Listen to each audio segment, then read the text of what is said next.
구약성경 예레미야서 38장 20절에서 28절입니다. 느부갓네살 왕은 2차로 예루살렘을 포위합니다.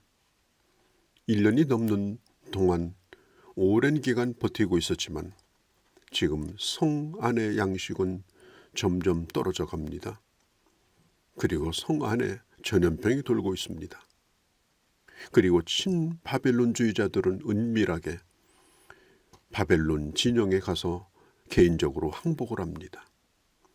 그렇지만 시드기야는 끝까지 바벨론에게 저항하면서 성을 보고자 합니다.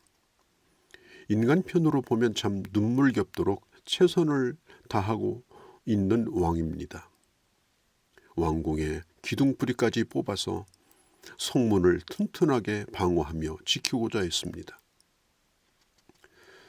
바벨론과 싸우겠다. 지금 성 안에 있는 사람들도 결의를 다지고 있습니다. 그 즈음에 예레미야 선지자는 이렇게 말합니다. 바벨론에게 항복하면 살 것이다. 항복하지 않으면 이 성이 불살라질 것이며 너의 가족들도 온전하지 못할 것이다. 이런 선지자의 말은 백성과 군인들의 사기를 꺾는 매우 반역적이고 매국노적인 그런 발언으로 보였습니다. 그래서 반바벨론주의자들에 의해서 예레미야 선지자는 지금 죽음의 위협을 당하고 있습니다.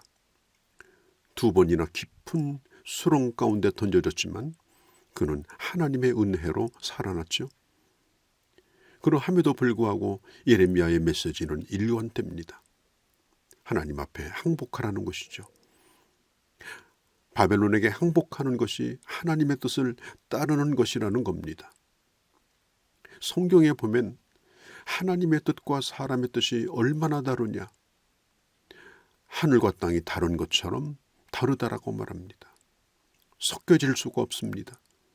적당하게 버무려서 뭔가 새로운 것을 만들어낼 수 있는 그런 성질의 것이 결코 아닙니다. 시드기야가 가졌던 이 생각은 이 바벨론 군대에 싸우며 끝까지 버티는 것이었습니다마는 그러나 버틸 수 없는 겁니다. 지게 되어 있습니다. 망하게 되어 있습니다. 사랑하는 성도 여러분, 우리 인생에 있어서 가장 좋은 것이 뭘까요? 최선의 선택이 뭘까요? 그것은 하나님의 뜻을 선택하는 것입니다. 그것은 가장 좋은 것이요, 위대한 것이요, 귀한 것입니다. 그것이 바로 최선입니다. 시드기야가 은밀하게 예레미야 선지자를 만나서 앞으로 일어날 일에 대하여 조금도 숨김없이 해달라고 요청을 하죠. 시드기야가 예레미야에게 그렇게 말하고 있지만 그가 내심으로 원하는 것은 뭔가 좋은 말 한마디 해주기를 원했습니다. 예루살렘의 평화에 대해서 말해주기를 원했습니다. 앞으로 어려움도 있지만 승리할 거라고 하는 기대를 갖게 해주기를 원했습니다. 그러나 예레미야는 그렇게 하지 않았습니다. 17절 후반에 보면 항복하면 내 생명이 살겠고 이 성이 불사름을 입지 아니하겠고 내 가족도 살고 18절에 항복하지 않으면 성이 불탈 것이요 그리고 생명도 부지하기가 어려울 것이라고 했습니다. 시드기야가 이렇게 말합니다. 만일 내가 저 바벨론에게 항복한다면 끝까지 바벨론에게 저항하고자 하는 사람들에게 나도 온전치 못할 것이다. 어떻게 하면 좋겠는가? 그때 예레미야는 분명히 말합니다. 20절에 왕이여 여호와의 목소리를 따르소서. 여호와의 목소리를 청종하소서. 그리하면 왕이 복을 받아 생명을 보존하게 될 것입니다. 그것이 바로 하나님이 왕에게 주시는 복입니다. 우리가 복을 받으라. 이 복이라는 게 뭡니까? 이 세상에서 잘 먹고 잘 사는 걸까요? 아닙니다. 내 생각과는 다르지만 하나님의 생각을 받아들이고 하나님의 말씀에 순종하는 것이 바로 복입니다. 망하는 것 같아도 그렇게 하면 살 길이 생깁니다. 반드시 하나님이 붙들어 주십니다. 험한 일을 겪지 않는 그 길, 목숨을 건지는 일, 성이 불타지 않고 온전히 보존되는 그 길로 인도해 주시는 것입니다. 시드기야 왕은 그가 선지자를 만나서 이렇게 말씀을 들을 수 있다는 사실이 얼마나 큰 축복입니까? 얼마나 좋은 기회입니까? 22절 23절에 보면 예레미야는 앞으로 유다가 겪을 처참한 모습에 대하여 구체적으로 말하고 있습니다. 모든 여인들은 바벨론의 군대에 끌려가고 그들이 슬퍼 말하기를 왕들 옆에 있던 좋은 친구들, 왕이 믿었던 대신들이 다 왕을 속이고 지금은 왕은 죽음의 수렁에 남겨진 채로 자기들은 도망가고 왕은 오늘 위기에 처해 있다라고 동정합니다. 주변 나라들과 화친을 맺고 동맹을 맺고 바벨론과 대항하자고 하던 대신들은 나라가 어렵고 위기에 처하자 나라를 버리고 바벨론에게 손을 들고 항복해버리고 말았습니다. 이제 왕은 날개가 꺾여진 새와 같이 진흙탕에 빠져버린 새와 같이 되어버리고 말았습니다. 결국 왕의 아내들과 자녀들과 또 왕의 대신들은 바벨론 군대에 끌려갔습니다. 예루살렘 성은 불탈 것이라고 예레미야는 말하고 있습니다. 시드기야 왕은 예레미야에게 이렇게 명합니다. 우리가 서로 만난 것을 알리지 말자. 만일 알린다면 당신도 죽을 것이다. 예레미야가 왕에게 기대했던 것은 바로 이런 것은 아니었습니다. 순종하기를 원했습니다. 또 왕도 예레미야에게 기대했던 것은 최선을 다해라. 성은 망하지 않을 것이다. 그런 말을 원했습니다. 그러나 서로가 맞지 않았습니다. 왕은 순종할 마음이 없었고 그리고 그는 자기의 체면을 끝까지 지키기를 원했고 지금은 두려움에 빠져 있습니다. 그리고 이렇게 말합니다. 우리가 만난 것을 대신들이 와서 무슨 말을 했는지 묻거든 숨김없이 말하지 않으면 죽일 것이라고 협박하거든.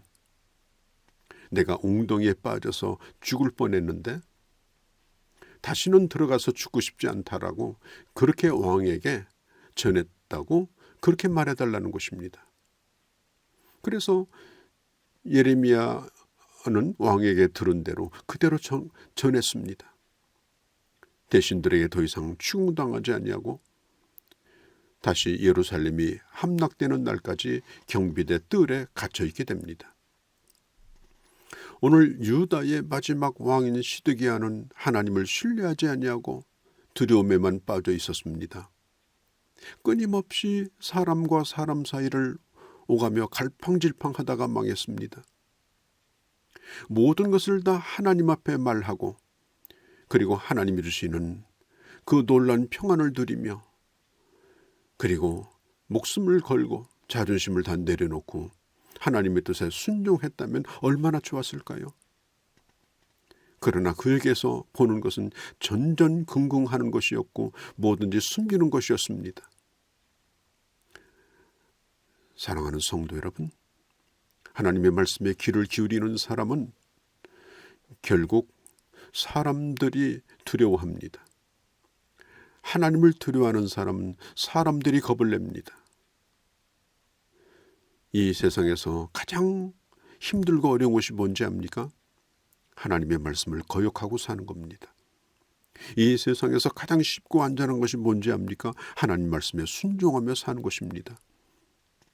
말씀에 순종하며 사는 것이 어려워 보이고 힘들어 보여도 하나님께서 함께 하시기 때문에 넉넉히 감당합니다. 이스라엘의 일대 왕이었던 사울은 그는 하나님의 뜻이 무엇인가를 몰라서 거역한 것이 아닙니다. 알면서 거역했습니다. 나중에 보면 사울이 사무엘상서 15장에 사무엘에게 부탁합니다. 내가 범죄했을지라도 청하옵나니. 범죄하였으면 무엇을 해야 하는가요? 회개하는 겁니다. 돌이키는 겁니다. 자신의 죄를 고백하고 고치는 겁니다. 그러나 사울은 말합니다. 범죄하였을지라도 청합니다.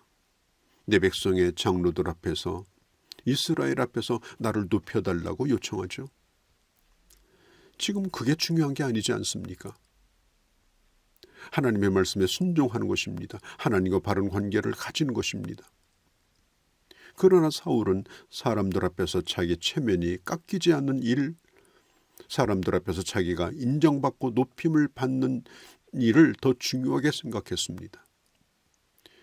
그래서 하나님은 없고 끊임없이 사람만 바라보다가 결국은 하나님께 버림을 받고 말았던 것입니다. 성도 여러분, 하나님을 두려워하고 사람을 두려워하지 않는 그런 사람을 하나님은 지켜주십니다. 이 예레미야 선지자의 위대함은 말을 잘하는 데 있지 않았습니다. 하나님의 말씀에 충실한 것이었습니다. 사람들은 좋은 말 해주기를 원합니다.